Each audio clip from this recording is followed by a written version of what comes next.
எத்தனை நாள் இருக்க போறீங்க எங்க ஊர்ல? கேட்கிறாரு அந்த பெரியவர்.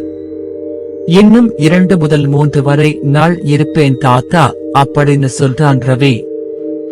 அப்போ நான் சொல்றது கேளுங்க தம்பி. நீங்க ஒருவேளை நைட் தூக்கத்திலிருந்து முழிச்சுக்கிட்டீங்கன்னா ஊர்ல எங்கே வேணாலும் போங்க.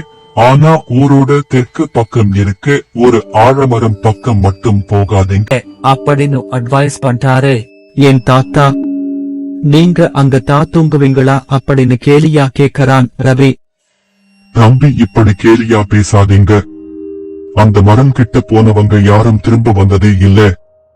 நீங்க இப்ப கூட போய் பாருங்க, அந்த மரத்தை சுத்தி எந்த வீடும் இருக்காது அப்படின்னு கோபமா சொல்றாரு. சரி சரி, கோபப்படுதீங்க.